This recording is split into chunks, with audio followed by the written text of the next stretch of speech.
Uma Musume has just dropped a very major update, and with that comes the updated scenario of both the URA finale scenario and the Unity Cup scenario. And in this video, we will look at the new updated scenario and what are the new mechanics and changes that happens to both of these. First of all, let's start with the URA scenario. It is important to know that before jumping into the scenario itself, after the update, we are having a higher stat cap for each scenario. This means URA Finale scenario and Unity Cup scenario has a higher stat cap than 1200. For URA, that is 1400 on across all the boards, and for the Unity Cup, it's 1300 across all the board, except the width stat, which can goes up to 1800. This leads to a funny outcome where people were running actually 6 with cards in the deck to get a very high score Umas. It is also pretty fun to try out if you want to go for a high score run in the Unity Cup as well. You can definitely try it out. Okay, with the stat cap out of the way, let's go into the core mechanics of the URA finale first. So the new stuff that comes is that now, 4 turns after the initial training, Happy Meek will become one of the available trainers that will help us in the scenario itself. On some random turns, Happy Meek will be available on the trainings and will give you the dual icon. If you click this training that has Happy Meek with the dual icon on it, after you finish the training, she will give 3 options.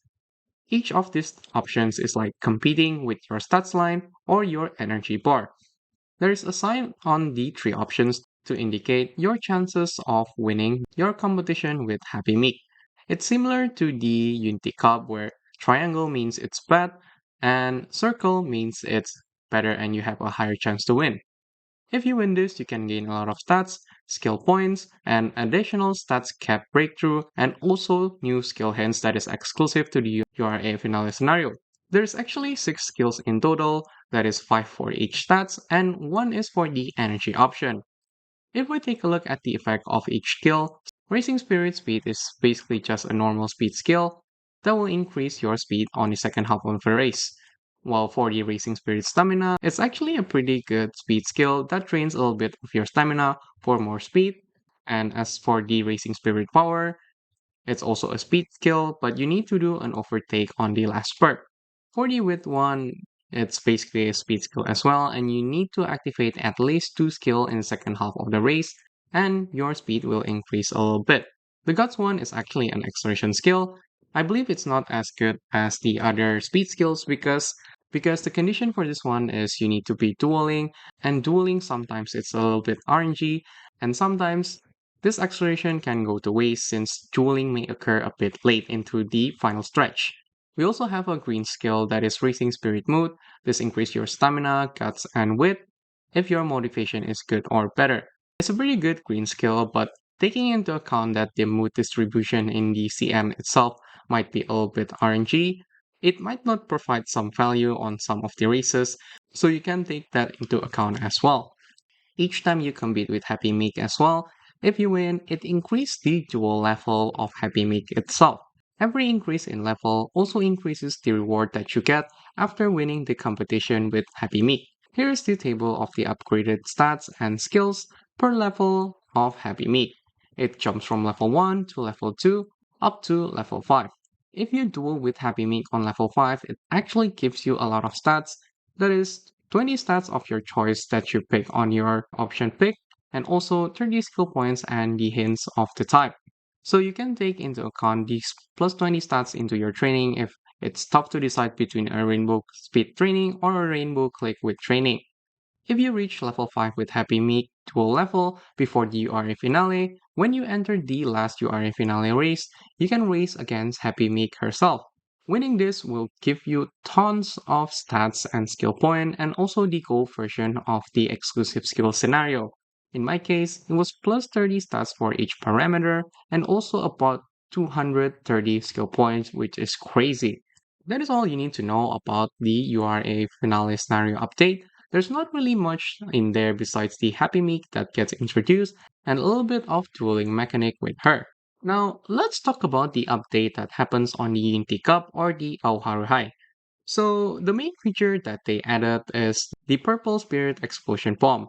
I'm pretty sure if you have played the Unity Cup, you've already know about the whole mechanic that we have the blue spirit bombs and how you want to prioritize these bombs. So after you explode the normal spirit bomb, now you can explode another bomb that is the purple one. This purple bomb is actually pretty OP because if you click on the spirit bomb, it actually makes your training failure becomes 0%. So you can just definitely spam click this even if you do not have enough energy bar to do the trainings. This really helps with the scenario itself, as previously you want to be precise with your energy management to last through the career itself. One more thing to note is that the normal spirit bomb as well now doesn't consume you extra energy. This QL update is actually very helpful, making the Aoharu scenario training very easy compared to what it used to be. Another update that was added into this Unity Cup scenario is that when you are doing the Unity races, there is now an option to use your clock to retry the races if you lose against the opponent.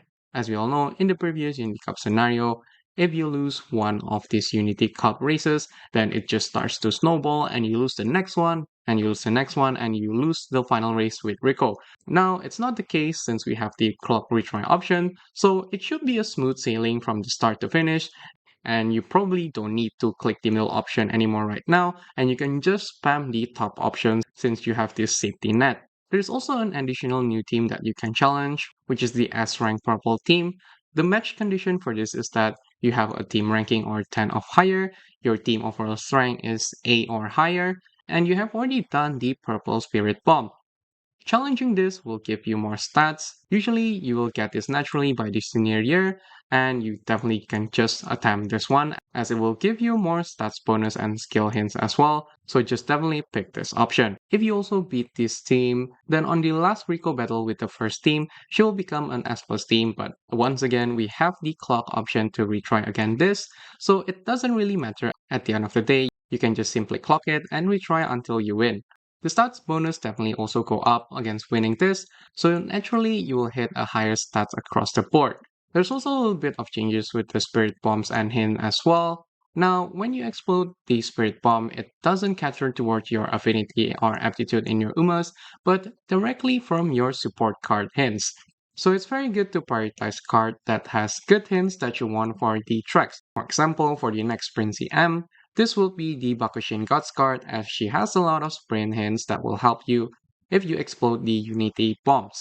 Oh yeah, one more thing as well, when you pop the purple spirit bomb explosion, they also give you the Unity Cup exclusive skill, which was the 5 previous skills that we already have, which is the ignited spirit speed, stamina, power, guts, and wit. So it's very easy to get this skill as well. As we all know previously, these are all good skills. We know Ignited Spirit Wit is good for the front runners, Ignited Spirit Power is good for the Exploration and the Gamba, and Ignited Spirit Speed is just a good middle X skill. I also want to talk a little bit more about the Spark Inherit, as both of these scenario actually provides a very good Spark Inherit, which is from the exclusive skill itself. If you take this exclusive skill and it become an inherit, when you do the inheritance event on your career run, it can actually give you extra stats and the skill itself. This is really nice if you stack a lot of these in your parents and grandparents because you can gain more stats naturally from the inheritance. And this is part of the reason why you see in the JP server, when they do the inheritance, you can see that a lot of stats is coming up on their screen. This is part of the reason why. So yeah, that's basically the changes. It's not really much change as well to the Unity Cup scenario. It's mostly just Purple Spirit Bomb Explosion on the Unity Cup. You will experience like the clock to retry the Unity races, and also just making the career more comfy overall, like doesn't consume more of your energy when doing the Spirit Bomb Explosion, and having 0% training failure on your Purple Spirit Bomb Explosion, making it a more fun scenario than the Track Blazer in my opinion. Lastly, before I end this video, I've done a little bit of testing on Unity Cup and URA scenario itself. I think if you want to do a parent spark farming, URA scenario is right now the fastest and it will give a pretty decent result to parent loop for your skills, and it also provides really good exclusive scenario spark as well that I have mentioned before. Unity Cup itself is very good now to build your aces. You can just spam Unity Cup instead of the track versus scenario.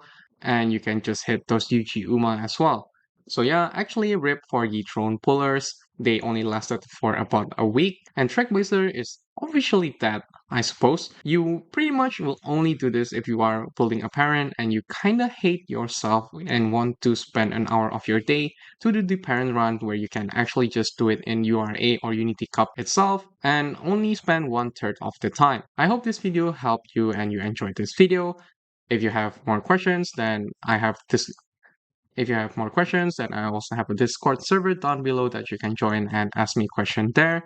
As always, thanks for watching, and I'll catch you guys in the next one.